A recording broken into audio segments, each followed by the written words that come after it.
अस्सलाम वालेकुम एवरीवन। आज हम पढ़ते हैं कि मैटर क्या होता है, केमिस्ट्री को कैसे डिफ़ाइन करते हैं, एटम्स क्या है, कंपाउंड और एंड एलिमेंट के दरमियान क्या फ़र्क होता है, इसके साथ साथ मॉलिक्यूल्स क्या होते हैं, कितनी तरह के होती हैं। इन सारी टर्म्स को आज के टॉपिक में हम क्या करेंगे, कवर करेंगे। तो फर्स्ट ऑफ ऑल देखते हैं व्हाट इज़ मैटर।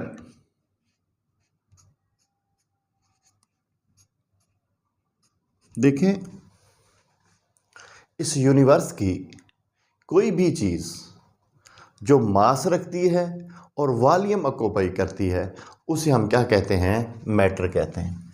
जिसका क्या हो, मास हो और वॉल्यूम ऑक्यूपाई करती हो उसे हम क्या कहते हैं, मैटर कहते हैं।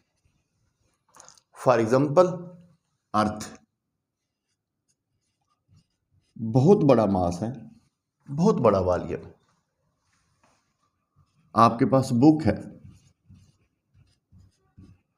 एयर हो गई, पेन हो गया, मैं आपके सामने मौजूद हूँ, मास भी रखता हूँ और वॉल्यूम भी ऑक्यूपाई करता हूँ। तो हर वो चीज़ जिसका मास हो और वो वॉल्यूम जगह घेरती हो उसे हम क्या कहते हैं, मैटर कहते हैं। अब हम देखते हैं कि व्हाट इज़ केमिस्ट्री। केमिस्ट्री क्या है?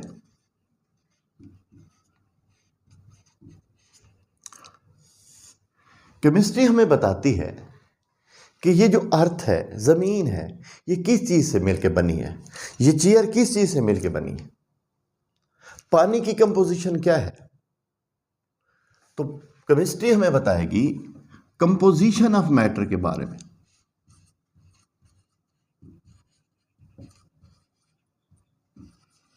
Composition of matter.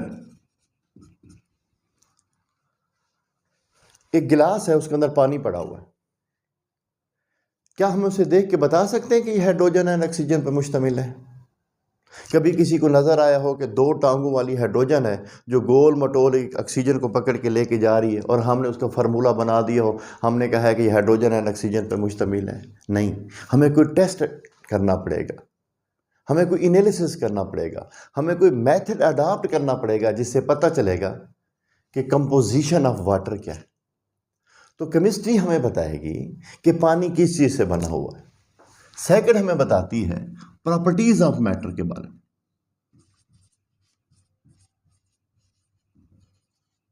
Properties of matter के बारे में।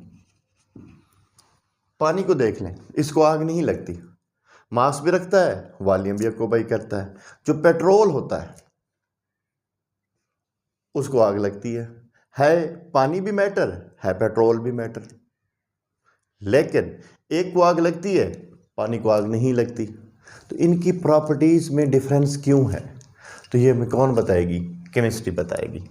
सेकंड, थर्ड, ये हमें बताती है लॉज अबाउट मैटर।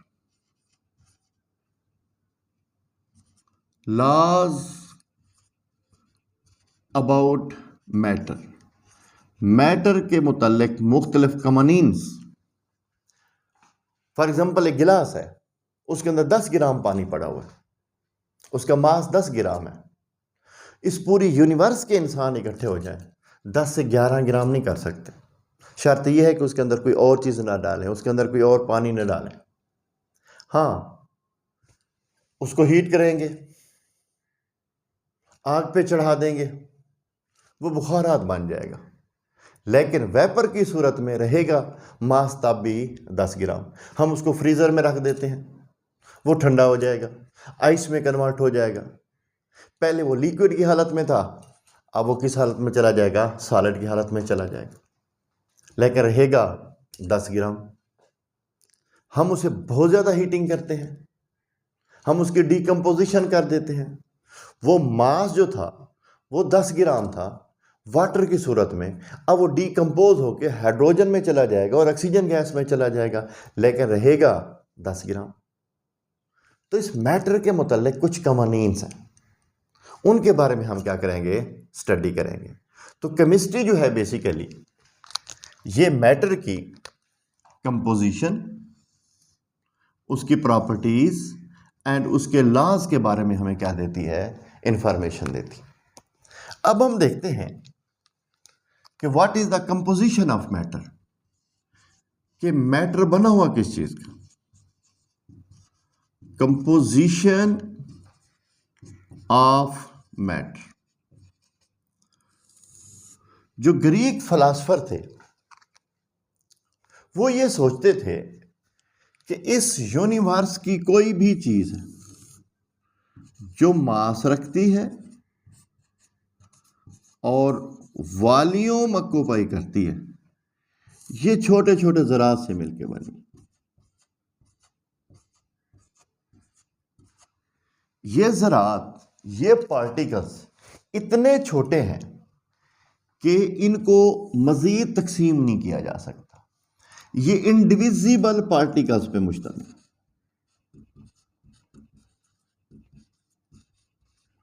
नाकाबिल तकसीम ज़रात पे मुश्तमिल है। कोई भी मैटर होगा वो छोटे छोटे ज़रात पे मुश्तमिल है। वो ज़रात इतने छोटे हैं कि उनको हम सब डिवाइड नहीं कर सकते, वो मज़ीद तकसीम नहीं हो सकते। बाद में एक साइंटिस्ट आया, डेमोक्रिटस, उसने इनको एटम्स कहा, जिसका मतलब था इंडिविजिबल, नाकाबिल तकसीम। एटम का लफ्ज़ लिया गया एटमोस से, जिसका मतलब होता है इंडिविजिबल। उसके बाद एटम को कैसे डिफाइन किया गया? एक तो ये कहते थे कि atom is the smallest indivisible particle of matter. दूसरा हम इसको ऐसे डिफाइन करते हैं कि एटम जो है ये है तो स्मॉलेस्ट पार्टिकल्स, लेकिन ये हिस्सा लेता है केमिकल रिएक्शन के अंदर। स्मॉलेस्ट पार्टिकल ऑफ मैटर जो क्या करता है, केमिकल रिएक्शन के अंदर हिस्सा लेता है। अब हमें स्टडी करना होगा व्हाट इज केमिकल रिएक्शन। ये केमिकल रिएक्शन ऐसी कौन सी चीज है जिसके अंदर ये एटम जो है वो हिस्सा लेता है।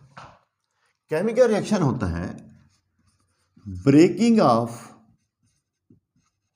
ओल्ड बॉन्ड, पहले वाले बॉन्ड जो हैं वो टूट जाए, या हम इसे क्या कहते हैं, फॉर्मेशन ऑफ न्यू बॉन्ड, या न्यू बॉन्ड बन जाए, या हम कहते हैं ब्रेकिंग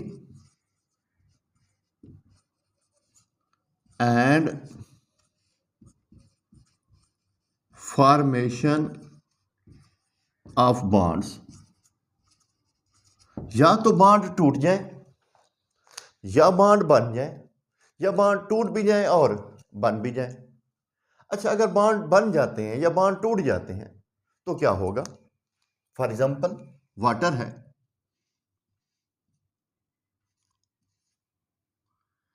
अगर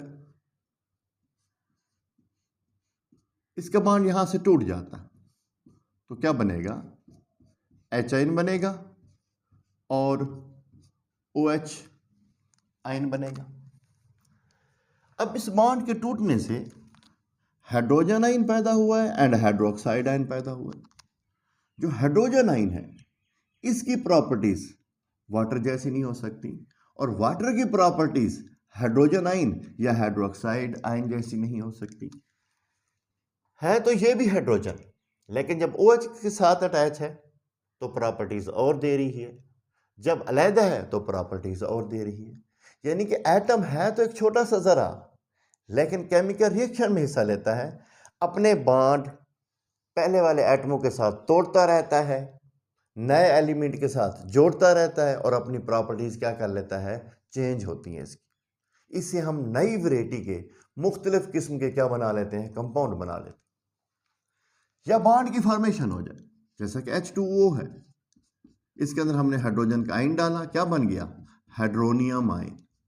अब जो हाइड्रोनियम आयन की प्रॉपर्टीज हैं वो एच आयन जैसी नहीं हो सकती, एच आयन की प्रॉपर्टीज वाटर जैसी नहीं हो सकती। या फिर क्या हो, बॉन्ड बन भी जाए और टूट भी जाए, जैसे कि NaOH का रिएक्शन करते हैं हम HCl के साथ, ये और ये बॉन्ड टूट जाते हैं, ये और ये बॉन्ड टूट जाते हैं, हाइड्रोजन एंड Cl का बॉन्ड टूट गया, Na एंड OH का बॉन्ड टूट गया, इसके साथ बन गया Na एंड Cl का एक न्यू बॉन्ड बन गया, हाइड्रोजन एंड OH का बॉन्ड बन गया। अब एक न्यू कंपाउंड्स क्या हुए हैं, पैदा हुए है। तो यहाँ पे सोडियम का एटम OH के साथ अटैच है तो और प्रॉपर्टीज दे रहा है, Cl के साथ है तो और प्रॉपर्टीज दे रहा है। इसलिए हम कहते हैं कि जो एटम्स होता है तो स्मॉलेस्ट पार्टिकल मैटर का, लेकिन केमिकल रिएक्शन के अंदर क्या लेता है, हिस्सा लेता है। अब हम देखते हैं कि व्हाट इज एलिमेंट। एलिमेंट क्या है? अच्छा, एक और बात बताता जाऊं, एटम्स को हम कुछ यूं भी डिफाइन करते हैं, जो आपकी बुक के अंदर ये डेफिनेशन मौजूद है कि it is the smallest particle of matter but may और मे नॉट एग्जिस्ट इंडिपेंडेंटली, जो आजादाना तौर पे रह भी सकता है और नहीं भी रह सकता। जैसे हीलियम का एटम है, कार्बन का एटम है, नियॉन का एटम है, ये इनका अकेला एटम पॉसिबल है। और कुछ एलिमेंट ऐसे हैं उनके सिंगल एटम बहुत ज़्यादा क्या है, अनस्टेबल हैं, बहुत ज़्यादा रिएक्टिव हैं। तो जो जिनकी एग्जिस्टेंस इंडिपेंडेंट है, नहीं है, वो क्या करते हैं, केमिकल रिएक्शन क्या करते हैं, शो करते हैं। अब हम देखते हैं कि एलिमेंट्स क्या है। एलिमेंट है कलेक्शन ऑफ सेम एटम, कोई प्योर सब्सटेंस जिसके अंदर सेम एटम्स मौजूद, एक टाइप के एटम मौजूद। किसी बीकर के अंदर, किसी जार के अंदर कार्बन पड़ी है तो सारे के सारे कार्बन के एटम्स पड़े हैं, सारे के सारे कार्बन के एसोटोप्स पड़े हैं, तो वो कौन सी हालत होगी, एलिमेंटल फॉर्म होगी, उसे हम एलिमेंट बोलेंगे। कहीं पे ऑक्सीजन मौजूद है तो सारे के सारे ऑक्सीजन के एटम हैं, सारे के सारे ऑक्सीजन के एसोटोप्स मौजूद हैं, तो उसे हम क्या कहेंगे, एलिमेंट। और टोटल जो एलिमेंट हैं वो कितने हैं, 118। Hydrogen, sodium, potassium, oxygen, nitrogen, ये सारे के सारे क्या हैं, एलिमेंट। कंपाउंड क्या होते हैं, कंपाउंड, कंपाउंड होता है chemical combination, chemical combination of two और मोर डिफरेंट एटम,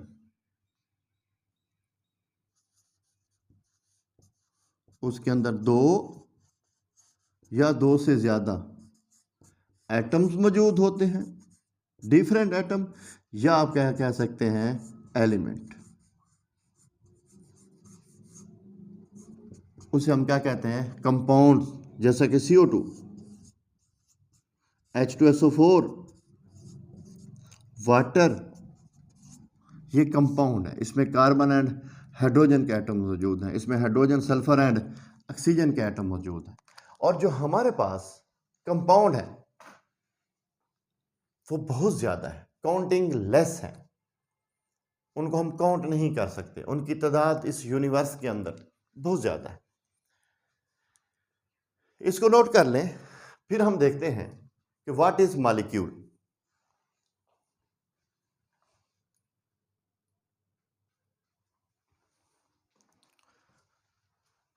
अच्छा जी, ये जो कंपाउंड होते हैं इनमें एटम मुख्तलिफ बॉन्ड के जरिए, केमिकल बॉन्ड के जरिए जुड़े होते हैं, इसलिए मैंने कहा that is a chemical combination of different atoms. एक एटम दूसरे एटम से वाया एनिक बॉन्ड अटैच हो, कोवलेंट बॉन्ड क्या करता हो, एग्जिस्ट करता हो। उसके बाद है molecules. What is molecule. Molecule होता है group of two or more similar or different atoms। ये ग्रुप होता है दो या दो से ज्यादा एक जैसे या मुख्तलिफ एटम्स का। लेकिन ये जो एटम है, ये जो ग्रुप बनती करते हैं वाया कोवलेंट बॉन्ड करते हैं। एक एटम दूसरे एटम के साथ वाया कोवलेंट बॉन्ड जुड़ के क्या बनाता है, एक स्मॉलेस्ट यूनिट बनाता है, एक मॉलिक्यूल बनाता है। तो इसलिए हम मॉलिक्यूल को ऐसे भी डिफाइन करते हैं कि ये भी स्मॉलेस्ट पार्टिकल होता है, किसका, मैटर का, किसी सब्सटेंस का, लेकिन आज़ादाना तौर पे रह सकता है, एग्जिस्ट इंडिपेंडेंटली। अब हम देखते हैं कि इनकी टाइप्स क्या है। तो फर्स्ट ऑफ ऑल इनकी टाइप को स्टडी करते हैं on the basis of atomicity. What is atomicity? Atomicity होती है नंबर ऑफ एटम्स, एटम्स की तादाद इन अ मॉलिक्यूल। एक मॉलिक्यूल में जो एटम की तादाद होती है उसे हम क्या कहते हैं, एटॉमिसिटी। फॉर एग्जांपल मुख्तलिफ मॉलिक्यूल्स हैं, हाइड्रोजन का है, CO2 का है, NH3 का है, HNO3 का है, PCl5 है, H2SO4 है। अब अगर इसकी हम एटॉमिसिटी देखें तो इसकी एटॉमिसिटी 2 है। इसमें 3 एटम है, एक कार्बन का और 2 ऑक्सीजन के। इसकी एटॉमिसिटी 3 है, इसकी एटॉमिसिटी 2 है। इसकी एटॉमिसिटी क्या है, 4 है। 3 हाइड्रोजन के एटम है, एक नाइट्रोजन का एटम है। इसकी एटॉमिसिटी क्या है, 5 है। इसकी एटॉमिसिटी क्या है, 6 है। इसकी एटॉमिसिटी क्या है, 7 है। तो इसे हम क्या कहते हैं, डाई एटॉमिक मॉलिक्यूल।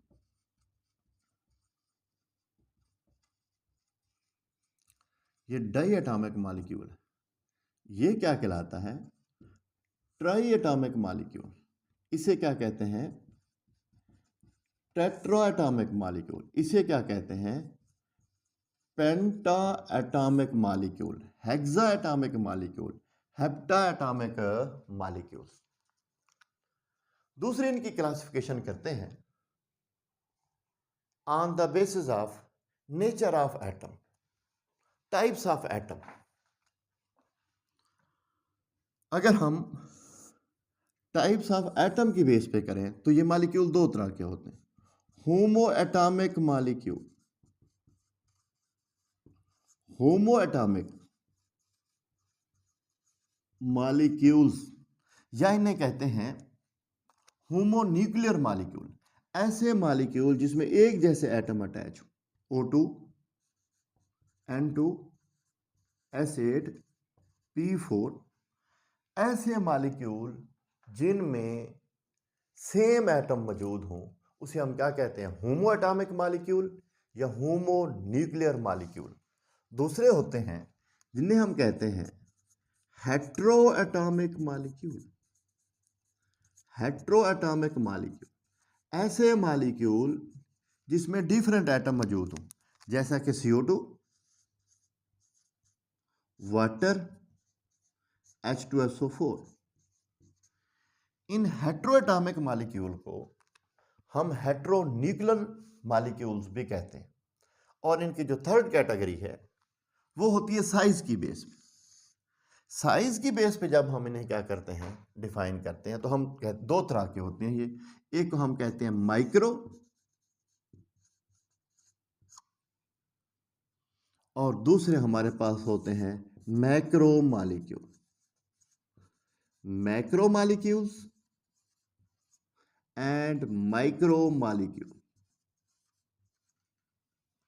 ये जो हमारे पास ऑक्सीजन है, H2 है, N2 है, H2SO4 है, ये हमारे पास माइक्रो मॉलिक्यूल्स हैं। प्रोटीन हो गई, DNA, ये हमारे पास क्या है, मैक्रो मॉलिक्यूल है, बड़े बड़े मॉलिक्यूल, ऐसे मॉलिक्यूल्स जिनका मॉलिक्यूलर मास बहुत ज़्यादा होता है, और ऐसे मॉलिक्यूल जिनका मॉलिक्यूलर मास कम है उन्हें हम क्या कहते हैं, माइक्रो मॉलिक्यूल। जैसे कि हीमोग्लोबिन है, हीमोग्लोबिन जो है हमें पता है प्रोटीन है, ब्लड में पाई जाती है, जिसका काम है ऑक्सीजन को कैरी करना लंग से in all part of body, जहां जहां पे ऑक्सीजन की क्या होती है, ज़रूरत होती है। ठीक है, इनको आप नोट कर लें, कल इंशाल्लाह ताला हम पढ़ेंगे आइंस के बारे में।